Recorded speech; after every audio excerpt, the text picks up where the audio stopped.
Dawah, also transliterated Dawah, Arabic, invitation, means the proselytizing or preaching of Islam. Dawah literally means issuing a summons or making an invitation, being a gerund of a verb meaning variously to summon or to invite, whose triconsonantal root is dw. A Muslim who practices dawah, either as a religious worker or in a volunteer community effort, is called a da'ah with macron, plural du'a with macron h/du'a with macron t.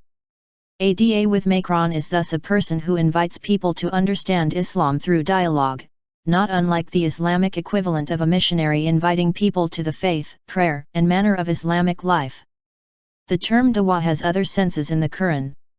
In Surah, chapter 30:25, for example, it denotes the call to the dead to rise on the Day of Judgment. When used in the Qur'an, it generally refers to Allah's invitation to live according to His will.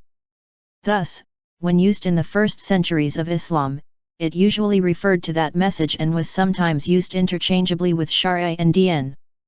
Dawah is also described as the duty to actively encourage fellow Muslims in the pursuance of greater piety in all aspects of their lives, a definition which has become central to contemporary Islamic thought. During the expedition of al-Rajai in 625, the Islamic prophet Muhammad sent some men as missionaries to various different tribes.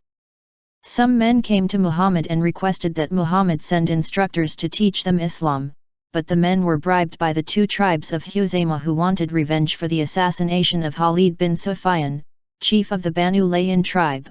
By Muhammad's followers 8 Muslim missionaries were killed in this expedition, another version says 10 Muslims were killed. Then during the expedition of Burmayona in July 625 Muhammad sent some missionaries at request of some men from the Banu Amir tribe, but the Muslims were again killed as revenge for the assassination of Khalid bin Sufyan by Muhammad's followers. 70 Muslims were killed during this expedition.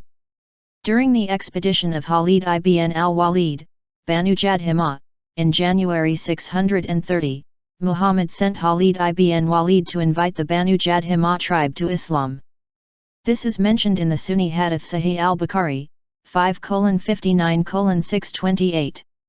Musab ibn Umair was the first Muslim envoy in September 621. He was sent to Yathrib, now Medina, to teach the people the doctrines of Islam and give them guidance. Purpose.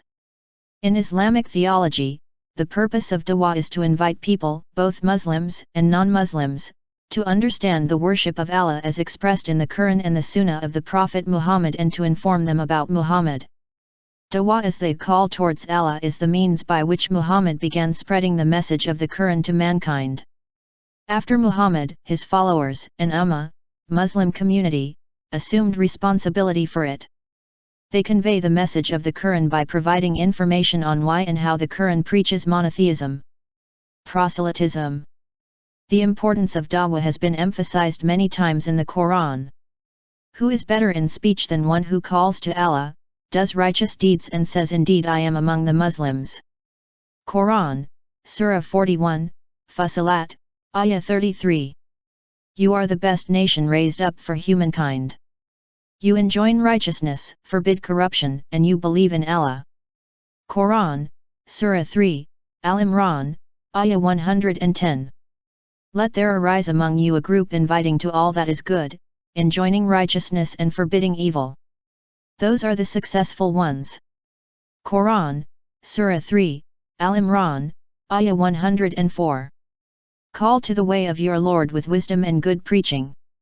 Qur'an, Surah 16, An-Nahl, Ayah 125. In the Hadith, sayings, of Muhammad, dawah is mentioned to emphasize importance and virtues. Whoever directs someone to do good will gain the same reward as the one who does good. Whoever calls to guidance will receive the same reward as the one who follows him without any decrease in the reward of his follower. For Allah to guide someone by your hand is better for you than having red camels. In ancient Arabia, camels especially of a reddish hue were considered particularly valuable property. Convey from me, even if it be only a single verse. Muhammad sent Mu'adh ibn Jabal to Yemen and told him, you will be going to Christians and Jews, so the first thing you should invite them to is the assertion of the oneness of Allah, Most High. If they realize that, then inform them that Allah has made 5 daily prayers obligatory on them. If they pray them, then inform them that Allah has made the payment of charity from their wealth obligatory on their rich to be given to their poor. If they accept that, then take it from them and avoid the best part of people's property. Proselytizing methods. Gentleness. With regard to Muhammad's mild nature in preaching Islam, the Qur'an says, "And by the mercy of Allah you dealt with them gently. If you were harsh and hard-hearted, they would have fled from around you." Qur'an 3:159. The Qur'an says about Moses and Aaron who preached to Pharaoh, the claimant of God, "So speak to him, both of you, mildly in order that he may reflect or fear God." Qur'an 20:44. Muhammad was reported by his wife, Aisha, to have said, "Whenever gentleness is in a thing it beautifies it, and whenever it is withdrawn from something it defaces." Muhammad was quoted by Jarir as saying, "One deprived of gentleness is deprived of all good." Wisdom. Invite to the way of your Lord with wisdom and good instruction, and argue with them in a way that is best. Indeed, your Lord is most knowing of who has strayed from his way, and he is most knowing of who is rightly guided. Surah An-Nahl 16:125. A classical example of diversion in Dawah can be seen in the case of Prophet Yusuf in prison when 2 prisoners asked him to interpret their dreams. Then it occurred to them, after they had seen the proofs, to imprison him for a time. And there entered with him 2 young men in the prison. One of them said, "Indeed, I saw myself pressing wine." The other said, "Indeed, I saw myself carrying bread on my head and birds were eating from it." They asked, "Inform us of the interpretation of these things." "Indeed, we believe you are one of the righteous." He replied, "Whenever food came to you as your provision, I informed you about it before it came. That is from what my Lord has taught me. Indeed, I have abandoned the religion of a people who did not believe in Allah and the hereafter.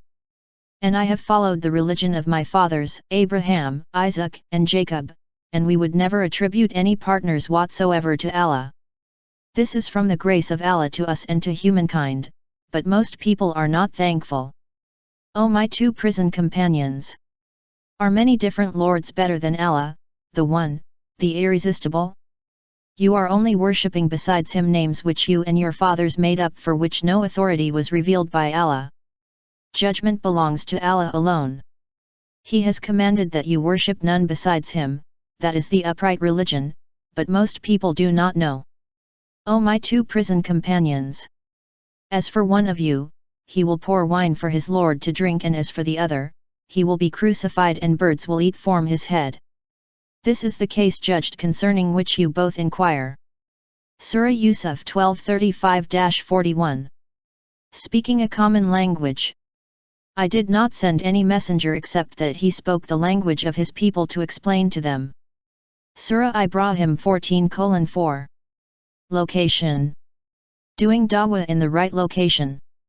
For example, Mount Safa in the time of Muhammad was used for announcements. So Muhammad went there to make his point. He chose that particular location because he knew the people who he was inviting to Islam. He knew their nature and characteristics, so he chose Mount Safa. He climbed up to its summit and addressed his people saying, "O people of Quraysh, if I were to tell you there was an army behind this hill, would you listen to me?" Proselytizing movements. Modern Dawah movements are varied in their objectives and activities. Examples include: the Muslim Brotherhood has focused on a methodology of building grassroots institutions and funding welfare projects which has helped it survive decades of repression under various dictatorships in many Middle Eastern countries, with the group and its many offshoots still enjoying popular support and power.